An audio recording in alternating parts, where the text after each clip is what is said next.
آپ کوئی نوجوانوں میں سے کوئی بات کرنی چاہیے. ایک نوجوان سے مجھ سے شکایت ہے کہ علی بھائی نے مجھ سے بات کی, تو اسے گزارش ہے کہ وہ بات کریں.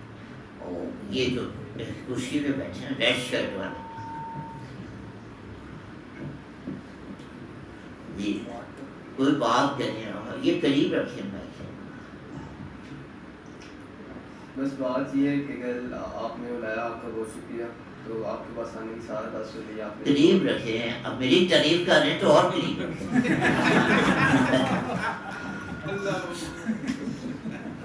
اصل میں واقعہ یہ ہے کہ کل آپ کا بہت شکریہ, آپ نے اپنے سے ملاقات کی سعادت عطا فرمائی اور بہت وقت دیا. تو پتہ نہیں میں نے یہ بات نوٹ کی کہ آپ نے میرے سے کوئی بات نہیں کی, صرف آپ نے ملاقات کی, تو باقی کوئی بات نہیں کی. تو آپ کو موقع مل, اب میں خود کہہ رہا ہوں کو بات کریں. تو بس میں ویسے مجھے لگا کہ شاید میرے میں کوئی غلطی ہے یا کوئی مسئلہ ہے, تو اس وجہ سے آپ نے بات کی, اس لیے میں صرف معافی مانگنا چاہ رہا تھا, باقی کوئی بات نہیں. آج سب کو پتہ چل گیا کہ آج معافی ملنے کا دن ہے. سب کو ٹھیک ہے جی. پھر آپ کوئی تو سوال کرتے ہیں, اب چلیں آپ لوگ, میرا اس کو آپ اتنا عقیدت کا اظہار کر رہے ہیں تو اس کو حکم ہی سمجھ لیں, تو کوئی سوال کریں. بس آپ مجھے کوئی نصیحت کر دیں, اور کوئی آپ کو ایسا واقعہ آپ کے ذہن میں جو آ رہا ہو بابا حضور کے حوالے سے, بس وہ بیان فرما دیں. نصیحت تو پھر ایک ہی ہے, وہ میں بار بار بتا چکا ہوں. جب میں پہلی دفعہ حاضر ہوا, اور یہ میرا خیال ہے آپ کی یہ واسی صاحب کے ہی کی محفل کی یہ کنٹینیوشن ہے, تو آپ کی میرا خیال ہے یہ پہلی محفل ہے. تو میری جو پہلی محفل تھی, تو اس میں جب آپ نے مجھے بیٹھنے کی اجازت دی, تو آپ نے 3 جملے مجھ سے کہے.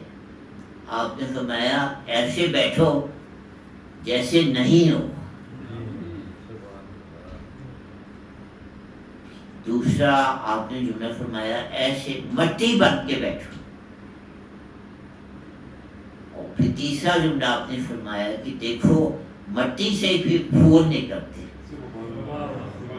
تو یہ پہلی نصیحت تھی جو آپ نے مجھے فرمائی تھی. نصیحتیں تو بہت ہیں, لیکن یہ پہلی مجھے خاص طور پہ یاد ہے. تو آپ کی یہ پہلی محفل ہے, تو میں نے کہا آپ کو میں پہلی والی نصیحت جو ہے یہ میں کئی بار سنا چکا ہوں, لیکن یہ اتنی پیاری نصیحت ہے کہ آج تک جو ہے نا یہ میں سوچتا ہوں کہ اس میں مجھ سے عمل کرنے میں نہ کوئی کمی رہ جاتی ہے, کوتاہی رہ جاتی ہے. ٹھیک ہے نا, یہ اس پہ پورا عمل تو اس وقت ہوگا جب میں اس دنیا سے گزر جاؤں گا, مٹی کے ساتھ مٹی ہو جاؤں گا. 100% عمل تو تبھی ہوگا, لیکن زندگی میں میرے لیے دعا کریں کہ میں اس پہ کچھ عمل کر سکوں.